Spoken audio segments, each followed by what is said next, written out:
Earlier I finished up with the driver's side rear tire, doing the whole valve thing and stuff on there. I did it to both driver's side. I had a split in both valves, so I had to take them completely apart. I wound up making like 3 shorter videos, and I don't know if I'm going to try to edit that together, or when I go to do the passenger side, I'll just do a complete video on one of the rims, taking it off and putting them back together and what I learned and all that good stuff. But anyways, right now, this is the 4-tire inflation system that I did. I mean, there's a lot of these on the internet, but you know, I mean, there's a lot of everything on the internet. So anyways, I'll show you what I got. Okay, so here's the hose, and it's the Maxx Trax from Napa. And then I got this here, which is my little kit. I'm going to pause this. Okay, here we go.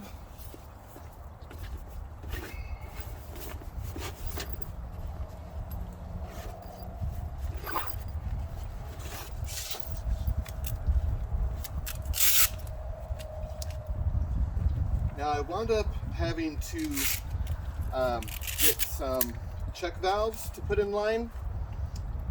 I guess you can get some of these that have like a check valve in it, but I did not know these didn't have it. So,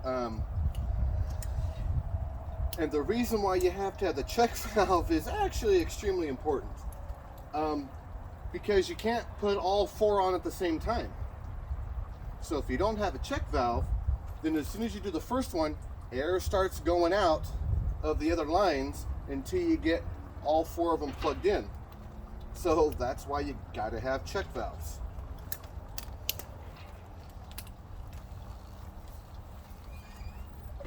Oh, and then this right here, this is JT Brooks. This is the deflators. I think these are the 3 pounds to like 35 or something like that. And you can see right there, there's a 30, but I think they're like 3 to 35. So I got 4 of those, got them on 3 to 32. Sorry, 3 to 32.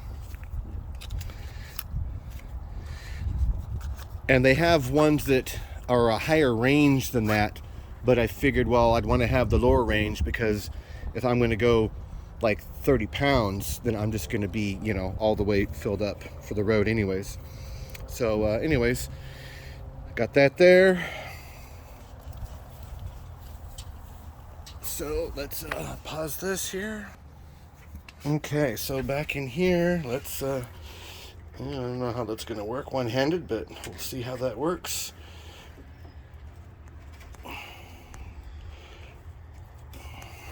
Can I do it one-handed? Nope. Yeah, can't do it one-handed. You got to pull this down to when you push that in to lock it. So there's that. All right.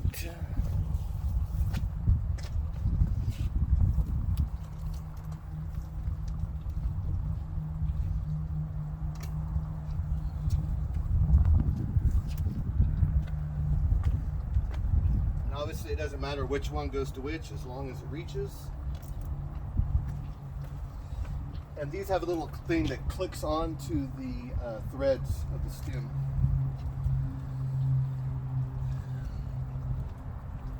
So that's probably going to go for the driver's side. That one.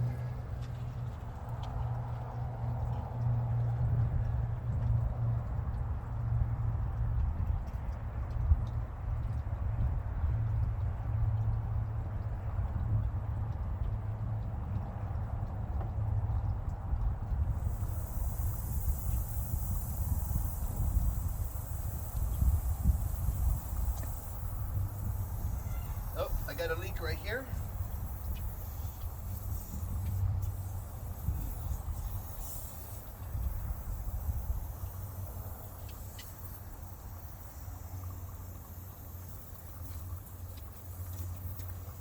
Got to figure that out, so hold on.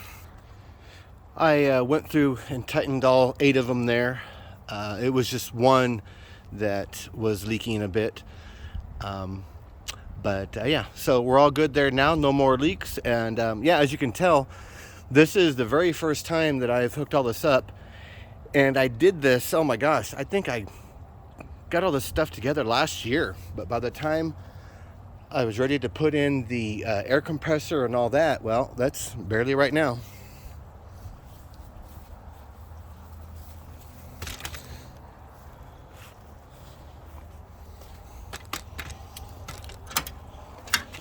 Let's see here.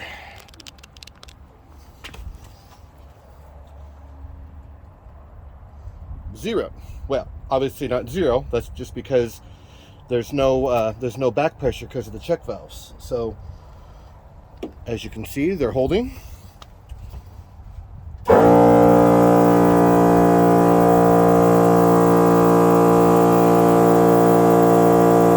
I had them at like 45 pounds.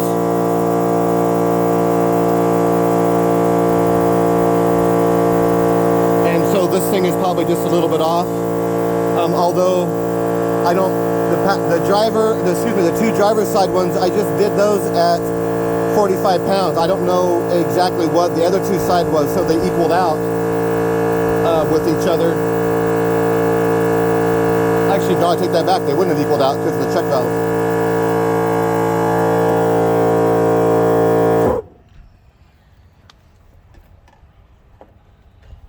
Oh yes, and then I also, this was going right here, so let me see here. I don't know if we'll be able to see that. That's my battery.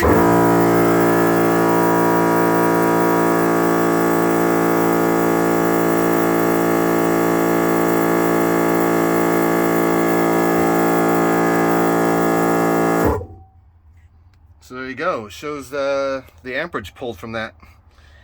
And where were we at there? Well, it's showing like what, 43?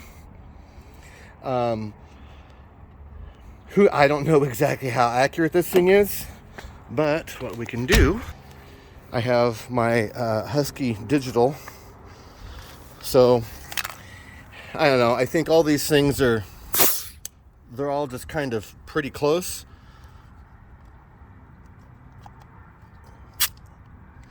So 46. I don't know. I mean, I guess I'm probably going to trust the Husky digital, you know, versus the other things, versus like the manual ones or whatever you want to call those. 46 and a half. You would think they would all be exactly the same, but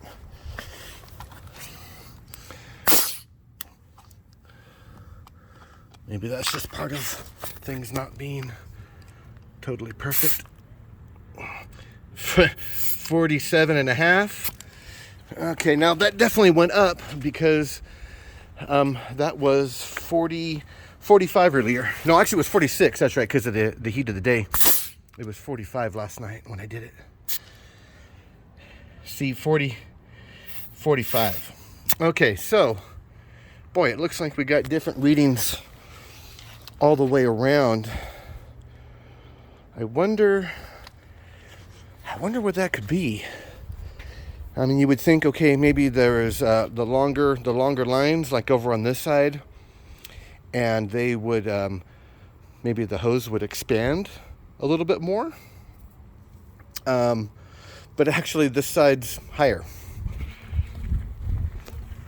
So, if anybody can tell me why this is different,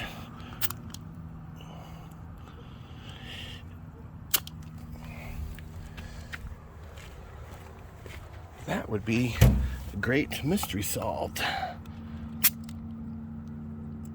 Yeah, 46 and a half, like 47 and 47 and a half, something like that. That's That's interesting. But yeah, that's it. Actually, what I was wanting to do was just have them all really balanced, and I figured that would happen. But then because of the whole check valve thing that you have to have, then that means each tire is actually going to be separated from each other all the time. But you have to have the check valves in, otherwise you'll leak until you get all 4 of them plugged in. So really the only way around that, which would be going way too far with things, would be if you had a little valve. So you have the little valves turned off, plug them in, and then turn the 4 little valves on, and then that way all 4 tires will be connected to each other directly, and they would all have the exact same pressure. I'm gonna say that's probably overkill.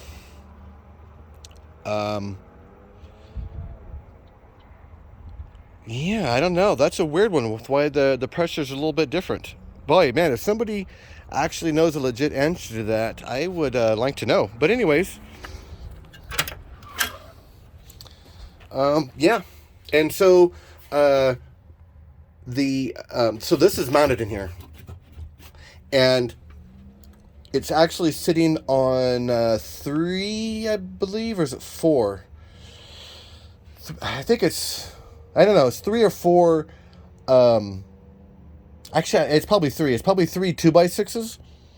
And that way it's to get the bottom off the floor a bit, because of, you know how I have the, I'm not sure if I've really talked about it much yet, but I have the bilge pump system that I'm doing. And so water will come in, and then if it gets to a certain height, it'll automatically kick on and drain the water, suck the water out of here. So if I'm fording a river, who knows how long I'll be in the river for, or how deep it is or whatever, I don't know how much water is going to come in, but I got a big ass pump, and I'm going to have automatic floats to turn it on and off. So anyways, but in the meantime, so yeah, I have that pump that's off the floor a bit. And then also too, which is much more important to keep, inside there is my 6,000 watt pure sine wave inverter. So I have this big box that literally goes all the way to the back. It's like 30 some inches. Now I need space, for air on both sides. So the box, I built it all pretty much as big as I could take up the whole space in here, so that way the inverter has plenty of airspace all around it to for the fans to circulate air. But yeah, and then plus my seats are electric, so I can't be having water get up there either. But yeah, that inverter is all the way on the floor. But now the closest thing to the floor is the pump, unless I was to get even longer bolts and then put more 2x6s underneath it to raise it up higher, which I might do. Who knows? We'll see how the build system works when I test it out.